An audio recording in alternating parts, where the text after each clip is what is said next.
My dear friends, my brothers and sisters, break free, step out, take the risk, chase the dream, speak the truth.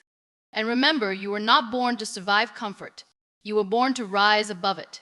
Because sometimes the most dangerous place you can be is exactly where you are. My name is Muniba Mazari, and I am a motivational speaker. If you are new at my channel, subscribe and start a new journey with me. Comfort zones are strange things. They're not loud. They don't scream at you or tie you down with chains.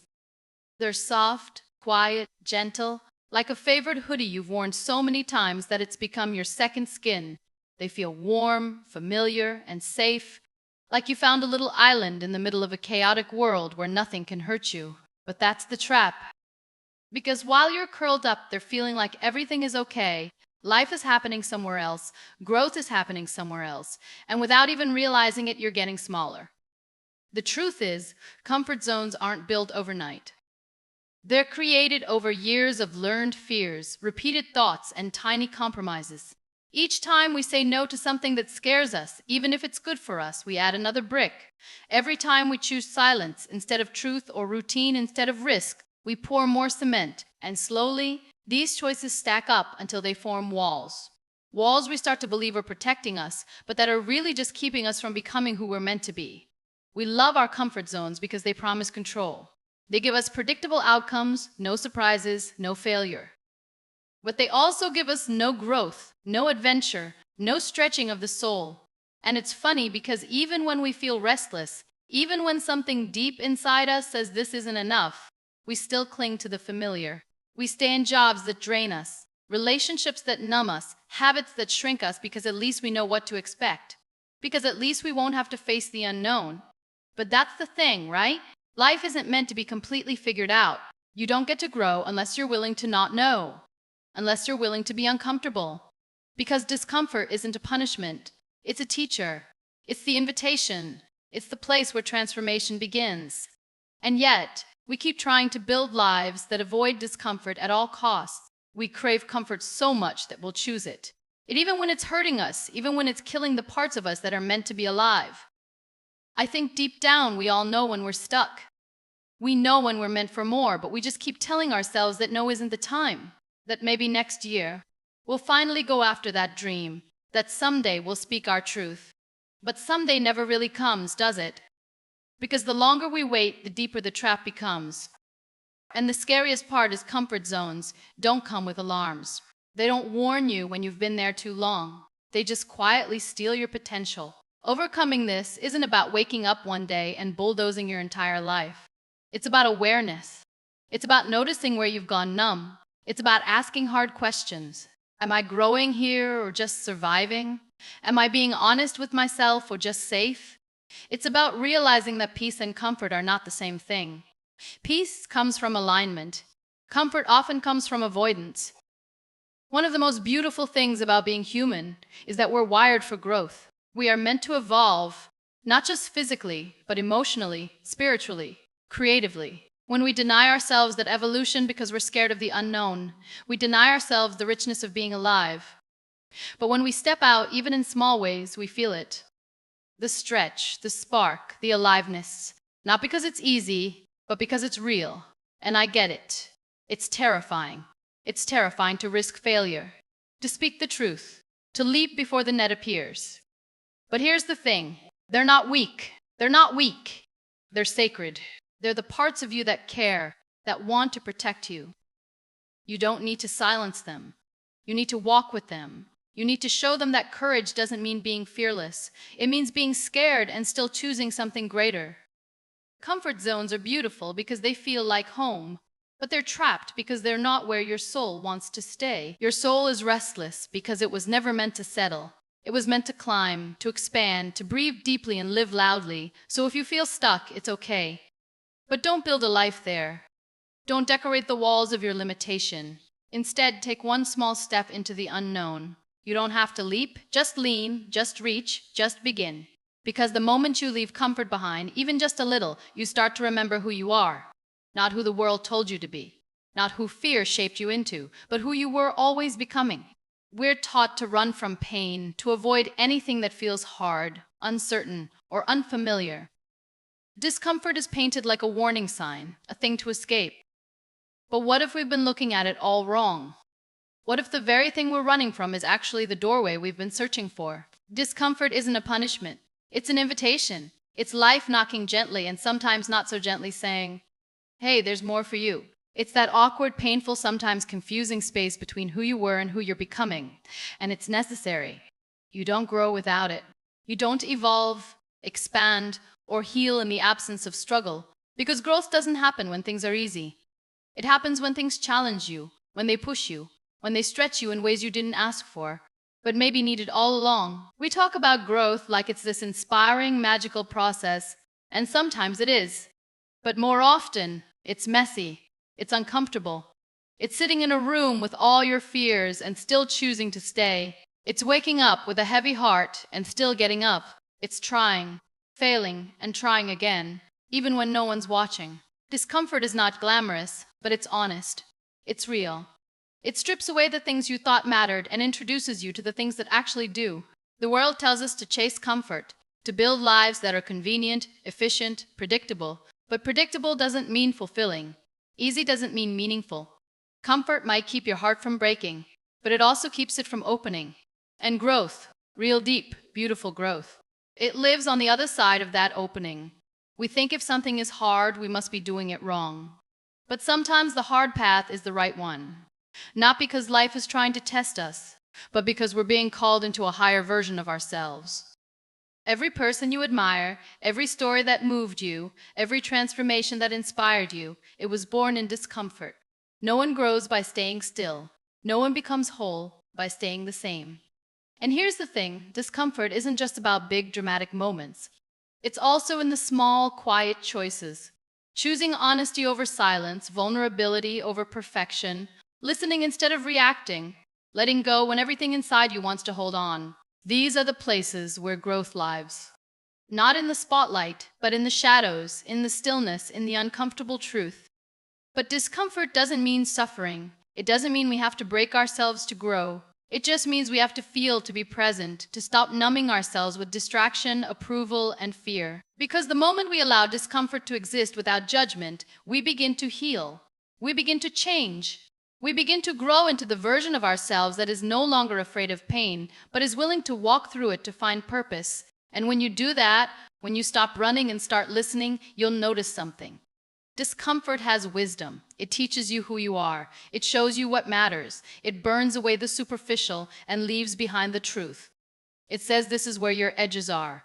This is where you can stretch. And stretching isn't always fun, but it's where the magic happens. We spend so much energy avoiding discomfort that we don't realize how much life we're missing. We stay quiet instead of speaking up. We stay small instead of taking risks. We choose safety instead of growth. And in doing so, we choose to survive rather than live. But living, really living, requires courage. The kind of courage that doesn't always roar, but shows up anyway. The kind that says, even when you're terrified. But what it leaves behind can stay with you for a lifetime. Resilience, clarity, compassion, strength. You'll look back at the moments that broke you and realize they were also the moments that built you. So, if you're in a season of discomfort right now, please don't rush to fix it. Don't cover it up or push it down. Sit with it. Listen to what it's trying to show you. Because somewhere inside that ache, that frustration, that uncertainty, there's something sacred. There's a lesson, a gift, a turning point. You don't have to be fearless to grow. You just have to be willing. Willing to feel. Willing to trust that discomfort isn't here to destroy you. It's here to wake you up, to shake your soul and whisper, you're becoming. And isn't that what life is really about? There's the story we tell ourselves. It sounds like I'll start when I'm ready, or someday, when the timing is better, or I just need to figure things out first. We wait for clarity. We wait for confidence. We wait for the fear to go away. But the truth is, there's no perfect time. There never has been, and there never will be. Waiting for the right time is just a more comfortable way to say I'm scared. And that's okay. Of course you're scared, because stepping into something new, something meaningful, something honest, it's terrifying. You might fail. You might lose people. You might find out you're not as strong as you hoped, but you also might discover who you really are. And isn't that worth the risk? We grow up thinking life will eventually feel settled, that there's some future version of us, more polished, more healed, more figured out, who will finally have the courage to act. But that version never shows up. Because the only way to become that person is to start now with the mess, with the questions, with the ache in your chest and the lump in your throat and the voice that says, I'm not ready. Because that's the truth. We're never really ready for the things that matter. We become ready by doing them anyway. Time isn't something you catch up to. It's something you participate in right now. This moment, this breath, that's all you actually have. And the more you wait for the right moment, the more you let life slip quietly through your fingers. We tell ourselves we're being responsible, cautious, practical, but more often we're just scared to be vulnerable. Scared to be seen trying because trying means we care. Trying means we're invested.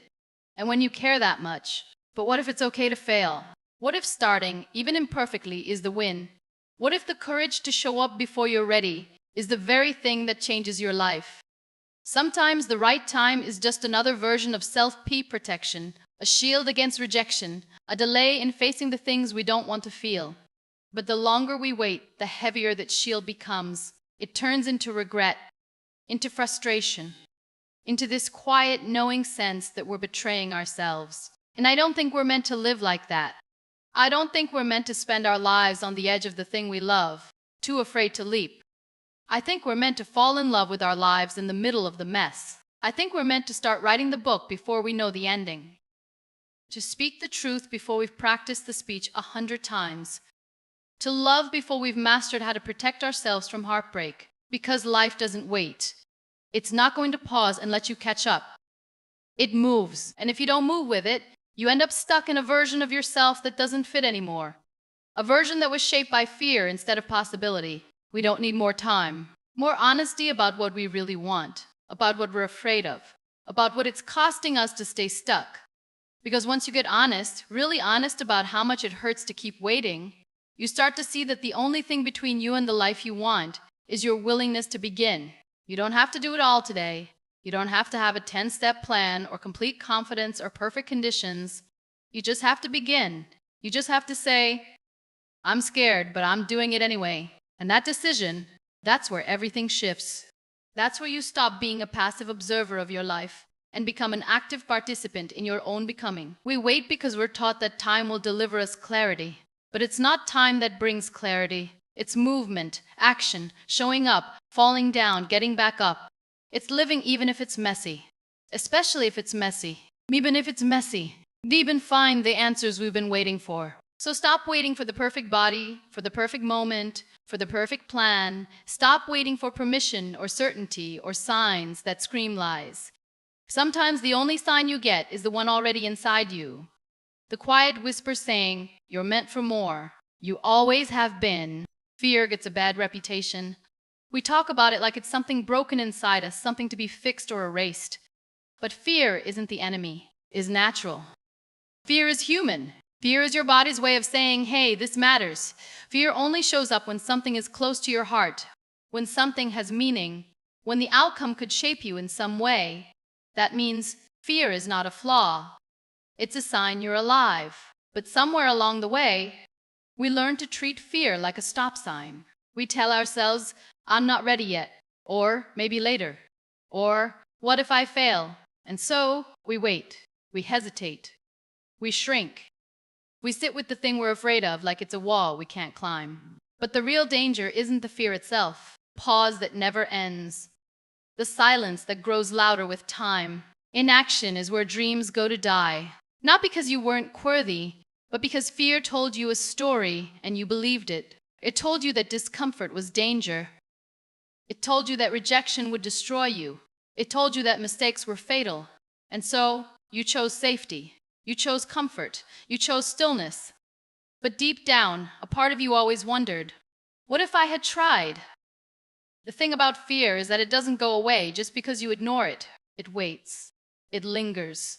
It shows up in your body, in the tension in your chest, in the heaviness behind your eyes, in the quiet restlessness you feel at night. It becomes background noise, always humming, always reminding you of what you haven't done. And the longer you wait, the more power it has, not because the fear has grown stronger, but because your inaction has made it louder. But here's the beautiful part. Fear can be your compass. It can show you where you're meant to go. If something scares you and excites you, that's usually a sign you're headed in the right direction.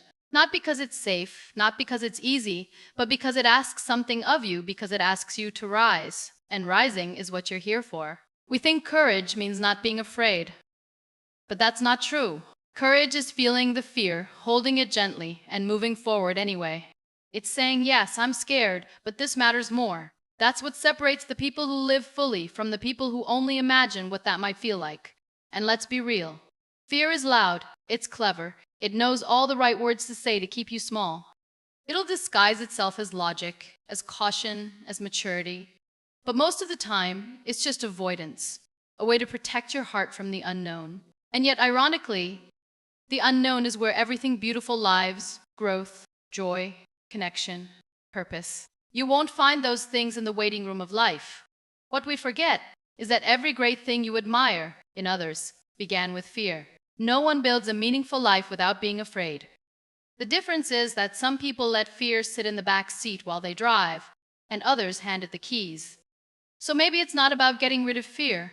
Maybe it's about becoming the kind of person who can live with it, who can hear the voice of fear and say, I see you, I feel you, but I won't let you decide for me, because fear will always try to write your story, but you get to decide if it holds the pen. The truth is, you will be afraid. You will doubt yourself. You will want to quit. But those moments don't define you. What defines you is what you choose next.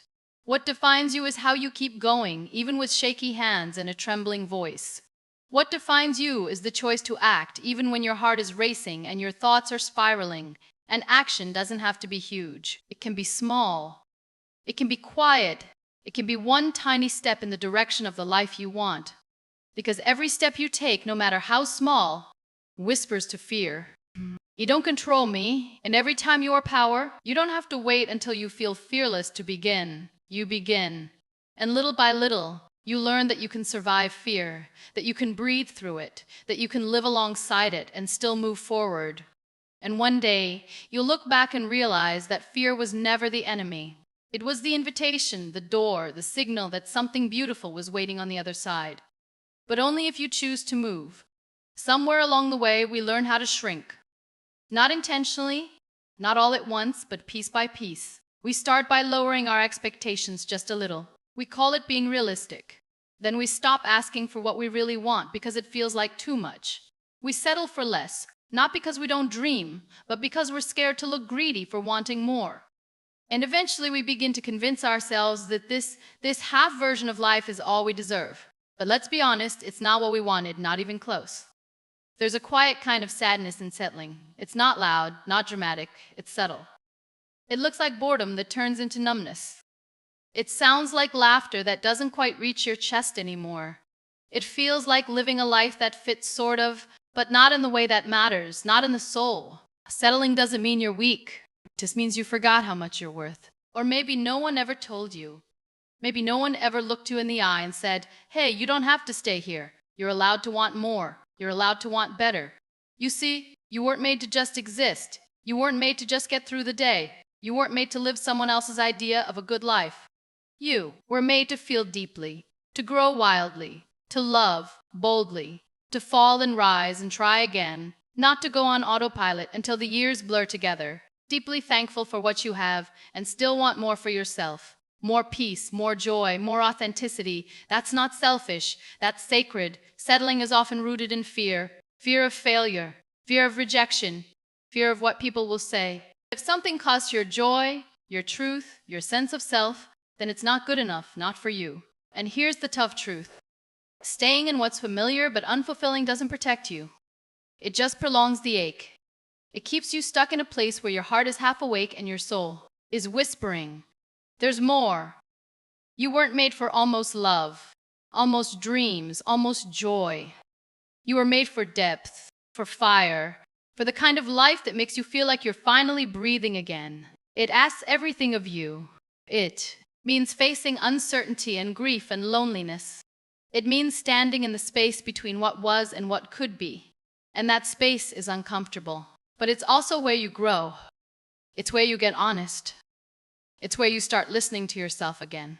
When something feels like settling, you can feel it in your body, in the tension in your shoulders, in the sigh that escapes your chest for no reason, in the way your smile doesn't quite feel real. That's your soul talking. Don't ignore it. You are allowed to leave a job that drains you. Others think it's stable. You are allowed to end relationships that feel safe but small. You are allowed to change your mind, change your path, and change your life. Not because you're ungrateful, but because you are finally ready to choose yourself. Choosing not to settle doesn't mean chasing perfection. It doesn't mean every day will be magical and every step will feel right. It means refusing to dim your light just to make other people comfortable. It means refusing to keep making yourself smaller in order to fit inside boxes you've outgrown. It means refusing to keep making yourself smaller in order to fit inside boxes you've outgrown. Greedy way, in a deeply human way, in a way that honors who you are and who you're becoming, in a way that says, I know it's scary, I know it's hard, but I believe I'm worth it. The beautiful thing is that when you stop settling, you make space for love that feels whole, for work that fulfills you, for a life that reflects your truth instead of just your fears. And when you step into that space, even if it's just one small step at a time, you begin to remember who you are, and you begin to feel alive again. Not everyone will understand. That's okay. This isn't about them. And it's time to stop making yourself feel guilty for wanting to live it fully. We tend to believe that change has to be huge, dramatic, and sudden, like fireworks or a grand declaration, something big enough to match the chaos inside of us, right? But in reality, the most powerful changes rarely look like that. They begin quietly.